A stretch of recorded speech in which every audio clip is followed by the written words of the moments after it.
Marcus Licinius Crassus avait 61 ans quand il décida de conquérir l'Orient. Cet homme possédait une fortune colossale, accumulée en rachetant pour une bouchée de pain les propriétés des victimes de Sylla. Il dirigeait des brigades de pompiers à Rome qui n'intervenaient qu'après avoir négocié le prix d'achat de la maison en flammes avec son propriétaire désespéré.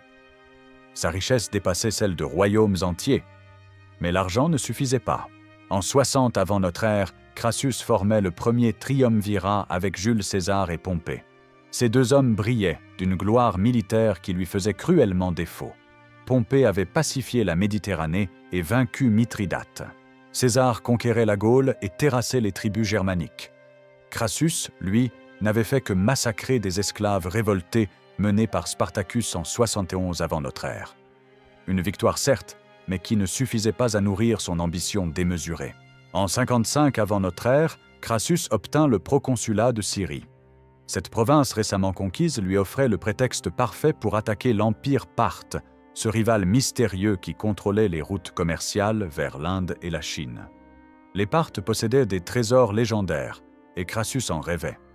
Son plan était simple, envahir la Mésopotamie, s'emparer de la capitale Ctésiphon, piller les richesses orientales et revenir à Rome couvert de gloire et d'or. Les présages le mirent en garde. Au moment de son départ, le tribun de la plèbe Caius Ateius Capiton tenta de l'arrêter physiquement, invoquant les traités existants avec les Parthes. D'autres tribuns s'interposèrent. Ateius prononça alors des malédictions publiques contre Crassus, brûlant de l'encens sur des braises en appelant les dieux infernaux. Les soldats tremblèrent, mais Crassus passa outre.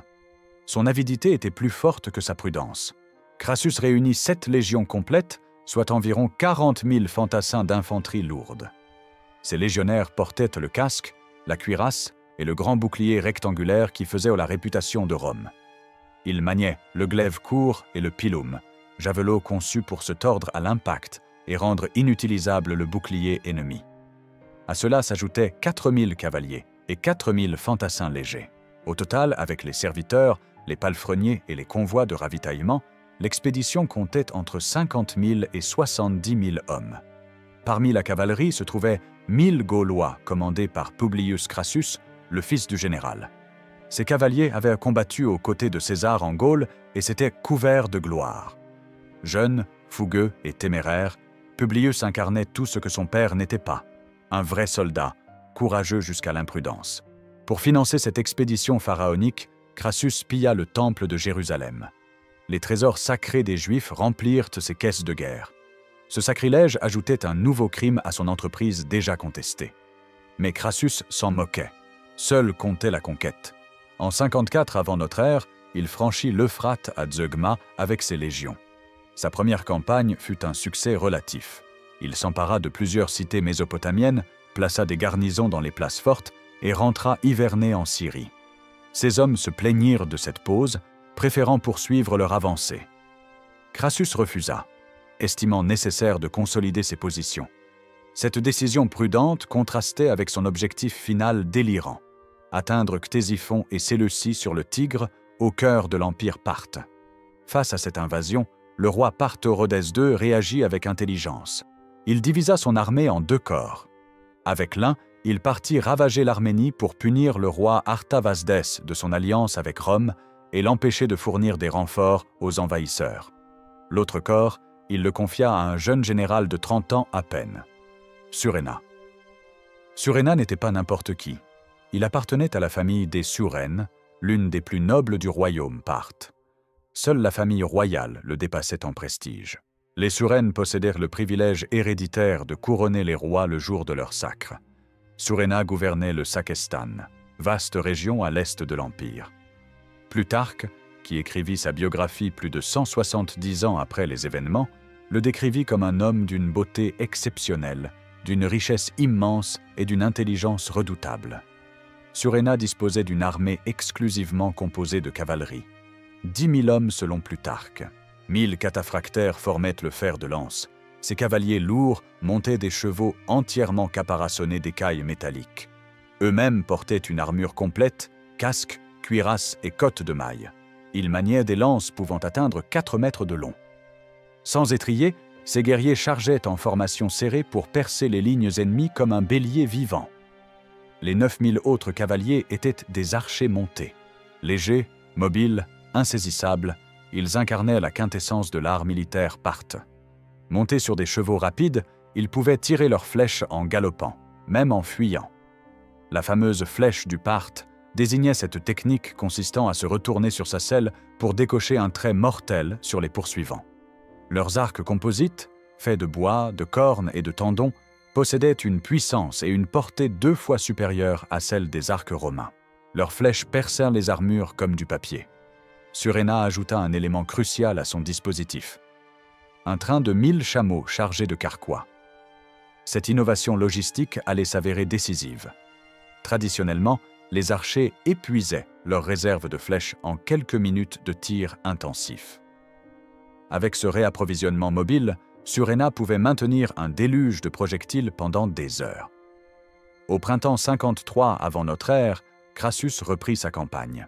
Le roi d'Arménie, Artavasdes, lui proposa un itinéraire par le nord, à travers les montagnes arméniennes. Cette route offrait plusieurs avantages. Un terrain difficile où la cavalerie parthe serait moins efficace, l'appui de contingents arméniens et la possibilité d'éviter le désert. Mais Crassus refusa. Cette route allongeait la marche et le mettait en position de faiblesse face à ses alliés arméniens. Il choisit la route la plus courte, directement à travers la haute Mésopotamie. Un chef arabe nommé Ogarus, ou peut-être Ariamnès selon les sources, se présenta alors comme guide. Il connaissait parfaitement la région et promit de mener les Romains rapidement vers l'armée parthe. Crassus lui fit confiance. Grave erreur, l'homme était un agent de Surena. Le faux guide conduisit les légions dans la plaine désertique, loin de l'Euphrate qui leur aurait offert eau et protection. La chaleur accablante du désert syrien épuisait les soldats romains peu habitués à ce climat. Le sable brûlant sous leurs sandales, le soleil implacable sur leurs casques de métal, la soif qui les taraudait, tout conspirait à saper leur morale et leur endurance. Les patrouilles de reconnaissance romaines commencèrent à être durement accrochées par des escadrons parthes. Le contact était imminent. Crassus comprit qu'il devait préparer ses troupes au combat. Il ordonna d'abord de déployer l'infanterie en une longue ligne pour éviter l'encerclement. Puis, se ravisant, il modifia sa disposition et forma un carré de 12 cohortes de côté. Cette formation offrait une défense à 360 degrés, mais réduisait considérablement la mobilité de l'armée. Crassus prit le commandement du centre, Publius celui d'une aile, et le questeur Cassius celui de l'autre aile. Plutôt que d'établir un camp fortifié et d'attendre le lendemain pour combattre dans de meilleures conditions, Crassus ordonna de poursuivre la marche. Cette décision précipitée allait sceller le sort de son armée. Épuisés, assoiffés, les légionnaires avançaient lourdement dans le sable tandis que l'ennemi approchait. L'armée parthe apparut soudain. Mais les Romains ne virent pas briller les armes au soleil. Surena avait fait recouvrir d'étoffes et de peau les armures de ses guerriers pour dissimuler leur nombre réel et leur éclat. Crassus crut avoir affaire à une simple avant-garde. Il se trompait lourdement. Alors Surena donna le signal. Des milliers de tambours à sonnailles se mirent à gronder en même temps. Le vacarme était assourdissant, terrifiant. Plutarque écrit que le bruit ressemblait au mugissement de bêtes sauvages, mêlées au fracas du tonnerre. Cette guerre psychologique fonctionnait à merveille. Les légionnaires, déjà épuisés et nerveux, sentirent la peur s'insinuer dans leurs rangs. Puis les Parthes dévoilèrent leurs armes. Les housses tombèrent d'un seul coup, révélant l'éclat aveuglant des armures des cataphractaires. Le soleil se reflétait sur les écailles métalliques qui recouvraient hommes et chevaux. Les casques scintillaient, les lances se dressaient comme une forêt d'acier. Le spectacle était à la fois magnifique et terrifiant. Deux conceptions radicalement différentes de la guerre s'affrontaient ce jour-là. Les Romains excellaient dans la bataille rangée. Leur infanterie lourde, organisée en cohortes disciplinées, progressait inexorablement en formation serrée. Au corps à corps, le légionnaire romain n'avait pas d'égal. Son bouclier le protégeait, son glaive court frappait avec précision. Les légions avaient conquis la Méditerranée en écrasant phalanges macédoniennes, hordes gauloises et infanterie carthaginoise. Mais les Parthes ne combattaient pas comme cela. Leur armée entièrement montée privilégiait la mobilité sur la puissance de choc. Les archers à cheval refusèrent le contact direct. Ils galopaient autour de l'ennemi, criblant de flèches tout ce qui bougeait. Quand un adversaire tentait une sortie, ils fuyaient à toute allure, décochant leurs traits mortels par-dessus leur épaule. Si l'ennemi s'épuisait ou rompait les rangs, alors les cataphractaires chargeaient en masse pour percer la brèche et semer la panique. Face à face, ces deux systèmes créaient un déséquilibre mortel. Les légionnaires romains ne pouvaient pas engager le combat rapproché contre un adversaire qui refusait de les affronter. Leurs javelots n'avaient pas la portée des arcs parthes. Leur formation serrée, si efficace contre une infanterie adverse, devenait un piège face à des cavaliers mobiles. Entassés les uns contre les autres, ils offraient une cible parfaite aux archers qui tiraient dans le tas, sans même viser. Surena renonça à lancer immédiatement ses cataphractaires. La profondeur de la formation romaine rendait une charge frontale trop risquée. Il opta pour sa tactique habituelle, l'encerclement et le harcèlement à distance. Les archers parthes se déployèrent en cercle autour du carré romain et commencèrent à tirer. Une pluie de flèches s'abattit sur les légionnaires. Crassus envoya ses troupes légères pour les repousser. Elles furent immédiatement criblées de projectiles et refluèrent dans le désordre jusqu'aux lignes principales. Les flèches sifflèrent de partout, semant la mort et la confusion. Les légionnaires se protégeaient tant bien que mal derrière leurs boucliers. Mais les flèches parthes perçaient le bois et le cuir, transpercèrent les armures. Les traits se fichaient dans les chairs, clouant les hommes au sol. Certains légionnaires recevaient plusieurs flèches et restaient debout, maintenus par la pression de leurs camarades serrés contre eux. Les Romains attendaient que les archers épuisent leurs munitions. C'était la tactique classique face aux troupes d'archers. Quelques minutes de tir intensif, puis les carquois se vidaient et l'infanterie pouvait charger. Mais les minutes passaient et les flèches continuaient à pleuvoir sans discontinuer. Les parthes se relayaient par vagues successives. Les archers épuisés galopaient vers l'arrière, rechargeaient leurs carquois auprès des chameaux, puis revenaient reprendre leur place dans le cercle mortel. Le déluge de fer ne s'arrêtait jamais. Les légionnaires commençaient à paniquer. Enfermés dans leur carré, incapables de riposter, ils encaissèrent les coups sans pouvoir rendre les leurs. Les blessés s'accumulaient, les morts s'entassaient, le moral s'effondrait. Certains hommes essayaient de sortir du rang pour échapper aux flèches, mais leurs centurions les repoussaient brutalement. Rompre la formation signifiait la mort immédiate sous les sabots des cataphractaires. Crassus devait réagir. S'il restait dans cette position défensive, son armée serait anéantie jusqu'au dernier homme sans avoir combattu. Il ordonna à son fils Publius de prendre 1300 cavaliers, dont ses Gaulois d'élite, 8 cohortes d'infanterie et 500 archers, soit plus de 6000 hommes au total. Sa mission, briser l'encerclement et repousser les archers parthes pour dégager l'armée principale. Publius était jeune, courageux et impatient d'en découdre.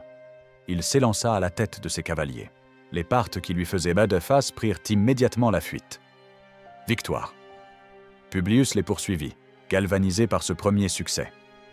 Derrière lui, l'infanterie suivait au pas de course, tentant de ne pas se laisser distancer. C'était exactement ce que Surena attendait. La fuite des archers était feinte. Ils attiraient Publius loin du corps principal de l'armée romaine, l'isolant avec sa troupe. Quand les Romains furent suffisamment éloignés, les parthes qui fuyaient firent soudain volte-face. En même temps, d'autres escadrons qui s'étaient dissimulés derrière les dunes apparurent de toutes parts. Publius et ses hommes se retrouvèrent encerclés. Les archers parthes se rapprochèrent et massacrèrent méthodiquement la troupe isolée. Les Gaulois tentèrent des charges désespérées, saisissant les lances des cataphractaires à main nue dans des corps à corps suicidaires. Certains se jetaient sous les chevaux ennemis pour les faire tomber. Mais c'était inutile. Les flèches pleuvaient de partout. Les cavaliers romains et gaulois tombaient les uns après les autres. L'infanterie, plus lente, arriva enfin et tenta de former un cercle défensif. Mais sur ce terrain découvert, face à des adversaires montés qui refusaient le combat rapproché, la situation était désespérée. Les parthes les encerclèrent complètement et les criblèrent de flèches. Publius, voyant ses hommes massacrés autour de lui, comprit que tout était perdu. Gravement blessé, incapable de tenir son épée, il demanda à son écuyer de le tuer. Le jeune homme obéit. Plusieurs officiers romains se suicidèrent également plutôt que de tomber vivants aux mains de l'ennemi. Sur les 6000 hommes qui avaient suivi Publius, seuls 500 environ parvinrent à rejoindre l'armée principale. Les Parthes décapitèrent les cadavres des officiers. Ils fixèrent la tête de Publius au bout d'une lance et galopèrent vers le carré romain pour la montrer à Crassus.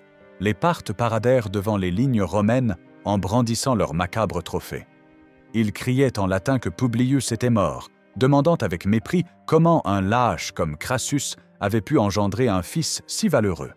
Le vieux général vit la tête de son fils unique. Son visage se figea. Certains témoins rapportèrent qu'il ne montra aucune émotion. D'autres affirmèrent l'avoir vu trembler et vaciller. Mais Crassus était un survivant. Il avait navigué dans les eaux troubles de la politique romaine, amassé une fortune colossale, écrasé la révolte de Spartacus. Il savait qu'un général qui perd son sang-froid perd la bataille. Il rassembla ses forces, circula parmi les rangs et exhorta ses hommes. Il leur dit que la mort de Publius était son malheur à lui, pas celui de Rome ni de l'armée. Il leur rappela qu'il combattait pour la gloire de la République. Ces paroles ne convainquirent personne. Les légionnaires voyaient bien la réalité. Ils étaient là piégés dans le désert, entourés d'ennemis insaisissables, décimés par des flèches qu'ils ne pouvaient même pas éviter. Le moral était au plus bas. Les Parthes reprirent leur harcèlement méthodique. Le cercle de cavaliers resserrait son étau. Les flèches continuaient à pleuvoir sans interruption. Les légionnaires tombaient par dizaines, par centaines. Certains recevaient plusieurs projectiles et s'effondraient lentement, maintenus debout par leurs camarades pressés contre eux. Les blessés hurlaient, les mourants appelaient leur Dieu. L'odeur du sang se mêlait à celle de la sueur et de la peur. Parfois, les cataphractaires chargeaient soudainement un point du carré romain. Leur masse lancée au galop brisait les premiers rangs, dispersant les soldats. Puis ils repartaient aussi vite qu'ils étaient venus, avant que les Romains ne puissent se regrouper. Ces charges dévastatrices semaient la panique et empêchaient toute réorganisation cohérente. Les heures passèrent dans ce cauchemar. Le soleil tapait impitoyablement sur les casques de métal. La soif torturait les survivants autant que les flèches. Les blessés suppliaient qu'on les achève. Crassus comprit qu'il ne pourrait pas tenir jusqu'au lendemain. Quand la nuit tomba enfin, les Parthes se retirèrent. Ils ne combattaient jamais dans l'obscurité. Surena établit son camp à distance respectueuse, certain que les Romains ne pourraient pas s'échapper. Il accorda même à Crassus une soirée paisible pour pleurer son fils. Cette générosité apparente était en réalité une cruelle torture psychologique. Les Romains passèrent une nuit d'enfer. Ils ne pouvaient ni enterrer leurs morts, ni soigner correctement leurs blessés. Les plaintes des mourants emplissaient l'obscurité. Les survivants, hébétés, réalisaient l'ampleur du désastre. Des milliers de cadavres jonchaient de sable autour d'eux. Crassus savait qu'il devait fuir avant l'aube. Rester signifiait l'anéantissement total. Mais comment s'échapper avec une armée brisée, chargée de blessés, poursuivie par des cavaliers rapides? Il décida de l'impensable, abandonner les blessés qui ne pouvaient pas marcher. Cette décision infâme, mais pragmatique, allait le hanter jusqu'à sa mort imminente. 300 cavaliers romains, commandés par un officier nommé Ignace, profitèrent de l'obscurité pour s'enfuir vers Carès. Ils avertirent la ville de la catastrophe, puis continuèrent leur route vers la Syrie. Le reste de l'armée se mit en marche dans la nuit, abandonnant environ 4000 blessés sur le champ de bataille. Ces malheureux savaient ce qui les attendait au lever du jour. Mais la fuite tourna à la confusion. Dans l'obscurité, sur un terrain inconnu, plusieurs unités se perdirent. 4 cohortes s'égarèrent complètement et furent séparées du gros de l'armée. Le questeur Cassius parvint à mener un groupe vers la Syrie et sauva ainsi plusieurs milliers d'hommes. Crassus, avec le reste des troupes, atteignit péniblement la ville fortifiée de Carès, où une garnison romaine les accueillit. Au petit matin, les Parthes découvrirent le camp romain abandonné. Les 4000 blessés laissés derrière attendaient leur sort. Certains suppliaient qu'on les épargne. D'autres, plus lucides ou plus courageux, insultaient leurs bourreaux. Les Parthes ne firent pas de quartier. Ils massacrèrent tous les blessés sans exception. Puis ils se lancèrent à la poursuite des fuyards. Ils retrouvèrent rapidement les 4 cohortes qui s'étaient égarées dans la nuit. Ces malheureux, déjà épuisés et démoralisés, tentèrent de se regrouper sur une colline. Les Parthes les encerclèrent et les exterminèrent jusqu'au dernier. Pas un seul Romain n'en réchappa. Puis ils se présentèrent devant les murs de Carès. La ville était fortifiée, mais les Parthes savaient que Crassus ne pourrait pas y rester longtemps. Ils n'avaient qu'à attendre. Le temps jouait pour eux. À l'intérieur, la situation était catastrophique. Les survivants, environ 10 000 hommes sur les 40 000 qui avaient commencé la campagne, étaient au bord de la mutinerie. Ils reprochaient à Crassus d'avoir mené l'armée au désastre. Certains officiers suggéraient de le livrer aux Parthes pour sauver leur vie. Le vieux général, qui quelques mois plus tôt commandait en maître à Rome, se retrouvait isolé, haï, désespéré. Il décida pourtant de tenter une nouvelle évasion. Son plan était de rejoindre l'Arménie où le roi Artavasdès pourrait lui offrir refuge. Mais il devait d'abord franchir les lignes parthes. Un guide local, un certain Andromaque, se proposa pour les mener par des chemins détournés. Crassus accepta. Nouvelle erreur fatale. L'homme était un traître à la solde de Suréna. La première tentative d'évasion échoua lamentablement. La pleine lune éclairait la plaine comme en plein jour. Les Parthes repérèrent immédiatement les colonnes romaines qui sortaient de Carès.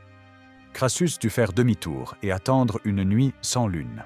Quelques jours plus tard, dans l'obscurité totale, l'armée romaine quitta à nouveau la ville. Cette fois, Andromaque les guida. Il les mena délibérément dans des terrains difficiles, des marécages et des zones rocailleuses où la progression était lente et pénible.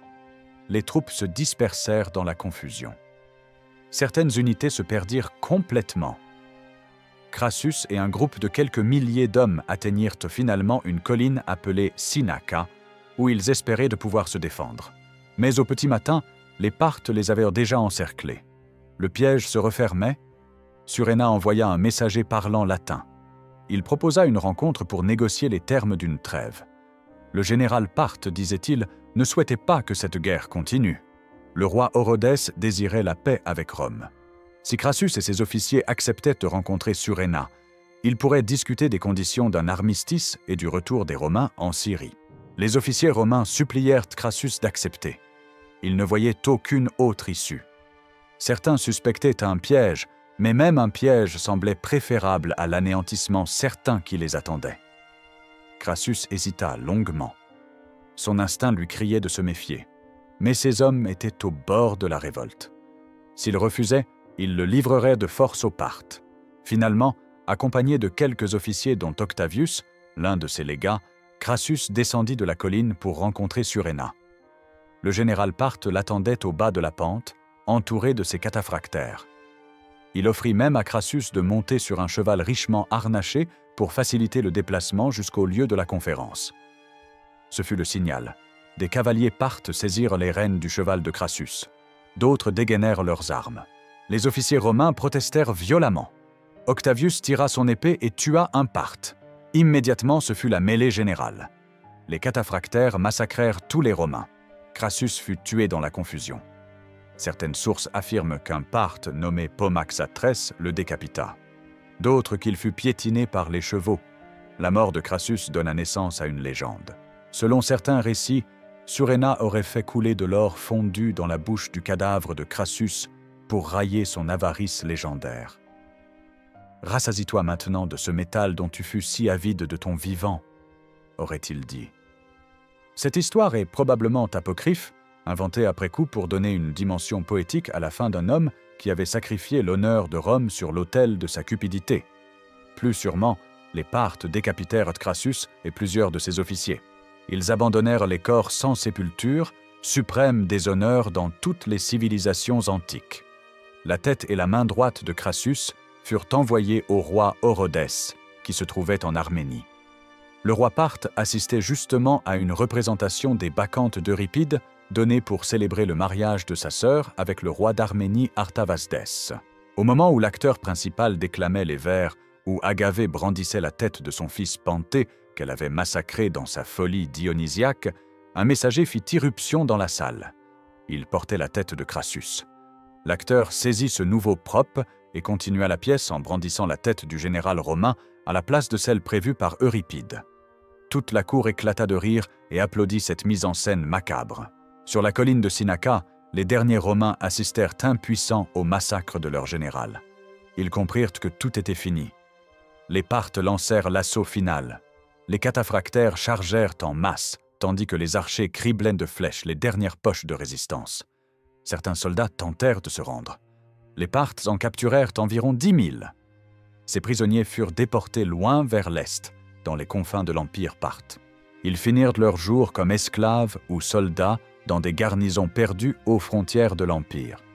Certains historiens affirment que des légionnaires romains se retrouvèrent jusqu'en Chine, employés comme mercenaires par des seigneurs locaux. Des sources chinoises mentionnent effectivement des soldats étrangers utilisant des formations de combat inconnues qui ressemblaient à la tortue romaine. Mais ces affirmations restent controversées. Seuls environ 10 000 Romains survécurent à la catastrophe de Car. Ils réussirent à s'échapper vers la Syrie, certains avec Cassius, d'autres par leurs propres moyens. Sur les 40 000 légionnaires qui avaient affranchi l'Euphrate avec tant d'assurance, la moitié était morte et un quart prisonnier. L'humiliation militaire s'accompagnait d'une honte symbolique terrible. Les Parthes s'emparèrent des aigles des légions romaines. Ces enseignes sacrées incarnaient l'honneur et l'âme de chaque légion. Leur perte constituait le déshonneur suprême. Dans toute l'histoire romaine, seuls quelques désastres comparables avaient vu la capture des aigles légionnaires. La défaite face aux Germains à Teutobourg en l'an 9 de notre ère serait la seule catastrophe d'ampleur similaire dans les siècles à venir. Les 7 aigles de Crassus restèrent exposés en partie comme trophées de guerre. Elles symbolisaient l'arrêt brutal de l'expansion romaine vers l'Est. Rome, qui semblait invincible, avait rencontré un adversaire capable de la battre sur le champ de bataille. Il faudrait attendre 20 ans pour que Rome récupère ses enseignes. En 20 avant notre ère, l'empereur Auguste négocia leur retour avec le roi parthe. Ce ne fut pas une victoire militaire, mais un accord diplomatique. Auguste transforma néanmoins cet événement en triomphe de propagande, faisant frapper des pièces célébrant le retour des aigles et construisant des monuments commémorant cette victoire. La réalité était moins glorieuse. Rome avait dû reconnaître l'Empire parthe comme un égal, renonçant définitivement à le conquérir. La mort de Crassus eut des répercussions immédiates sur la politique romaine. Le triumvirat était brisé. Pompée et César se retrouvaient face à face, sans l'homme qui servait de contrepoids entre eux. Leur rivalité, contenue jusque-là par l'équilibre à 3, allait dégénérer en guerre civile. Moins de 5 ans après Car S, César franchirait le Rubicon et marcherait sur Rome. Pompée serait vaincu et assassiné. La République mourrait définitivement, remplacée par l'Empire. Certains historiens ont donc vu dans la bataille de Carès un tournant majeur de l'histoire romaine. Sans la mort de Crassus, le triumvirat aurait-il survécu? César aurait-il pu devenir dictateur? L'Empire serait-il né de la même manière? Ces questions restent sans réponse définitive, mais elles soulignent l'importance de cette bataille apparemment lointaine dans le désert mésopotamien. À Rome, la nouvelle du désastre provoqua un choc immense. On accusa Crassus d'avoir mené l'armée à la catastrophe par cupidité et incompétence. Son avarice légendaire, ses erreurs tactiques, son mépris des présages, tout fut ressorti pour expliquer la défaite. Les ennemis politiques de Crassus, nombreux, se déchaînèrent contre sa mémoire. Même ses rares défenseurs peinaient à justifier ses choix. Pourtant, certaines voix plus mesurées reconnurent que la défaite n'était pas uniquement due aux erreurs romaines, mais aussi au génie tactique de Suréna. Le général Parthe avait parfaitement compris les forces et faiblesses de l'armée romaine. Il avait utilisé intelligemment les atouts de sa cavalerie: mobilité, puissance de feu à distance, capacité de harcèlement prolongée. Il avait évité de jouer le jeu des Romains en refusant la bataille rangée où l'infanterie légionnaire excellait. Il les avait attirés sur un terrain favorable à ses cavaliers, puis les avait méthodiquement détruits. Le vainqueur de Carès ne profita pas longtemps de sa gloire. Moins d'1 an après sa victoire éclatante, le roi Orodès II le fit exécuter. Les raisons exactes restent floues. Certaines sources affirment qu'Orodès était jaloux de la popularité de son général. Suréna était acclamé comme le sauveur de l'Empire, l'homme qui avait stoppé Rome. Sa richesse, son prestige, son génie militaire en faisaient un rival potentiel du roi. D'autres historiens suggèrent qu'il y ait eu un conflit sur l'exploitation de la victoire. Suréna voulait peut-être poursuivre l'offensive et attaquer la Syrie romaine. Orodès préférait consolider les frontières sans risquer une guerre prolongée. Quelle que soit la raison, Suréna fut éliminé. Son nom devint synonyme de grandeur militaire dans la culture perse, comparé au héros légendaire Rostam. Sur le plan militaire, la bataille de Carès démontrait les limites de la légion romaine face à une cavalerie bien employée. Les Romains tirèrent des leçons de cette défaite, mais partielles. Ils comprirent l'importance d'avoir une cavalerie auxiliaire efficace et développèrent leurs propres unités d'archers montés. Ils évitèrent ensuite de combattre en terrain découvert contre des adversaires montés sans avoir sécurisé leurs arrières et leurs approvisionnements. Mais fondamentalement, Rome ne changea pas sa doctrine militaire. La légion restait le cœur de l'armée. L'infanterie lourde demeurait l'arme principale. Cette fidélité à un système éprouvé s'expliquait par ses innombrables succès ailleurs. Les légions continuèrent de conquérir la Gaule, la Bretagne, la Germanie, l'Égypte, la Dacie. Le problème n'était pas la légion elle-même, mais son emploi inadapté contre un ennemi spécifique dans des conditions particulières. Les Parthes, de leur côté, ne transformèrent pas leur victoire tactique en avantage stratégique durable. Ils lancèrent quelques raids en Syrie, mais ne conquirent aucun territoire romain de manière permanente. Leur système politique décentralisé, où les grandes familles nobles possédaient une semi-indépendance, limitait leur capacité à mener des campagnes prolongées loin de leur base. L'exécution de Suréna privait également l'Empire de son meilleur général au moment où il aurait pu exploiter sa victoire. Rome et la Parthie restèrent des rivaux pendant plus de 2 siècles. Elles se livrèrent des guerres intermittentes sans qu'aucune ne parvienne à dominer définitivement l'autre. L'Euphrate devint une frontière relativement stable entre les 2 empires. Cette situation de statu quo découlait directement de Carès. Rome avait compris qu'elle ne pouvait pas conquérir facilement l'Orient, et la Parthie savait qu'elle ne pourrait pas envahir l'Occident. Carès enseigne plusieurs leçons qui restent valables dans l'art de la guerre. Premièrement, connaître son ennemi est crucial. Crassus méconnaissait totalement les capacités militaires parthes. Il s'imaginait conquérir l'empire parthe avec la même facilité que Rome avait soumis d'autres royaumes orientaux. Cette arrogance coûta la vie à des dizaines de milliers d'hommes. Deuxièmement, le terrain compte autant que les effectifs.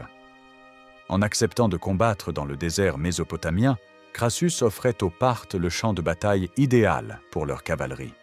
Sur un terrain plus accidenté, près de sources d'eau, avec des possibilités de retranchement, le résultat aurait pu être différent. Troisièmement, la logistique décide des batailles. L'innovation de Suréna avec son train de chameaux portant les réserves de flèches permit aux archers parthes de maintenir un tir quasi ininterrompu. Sans ce réapprovisionnement mobile, les Romains auraient peut-être survécu aux premières salves et pu engager le combat rapproché où ils excellaient.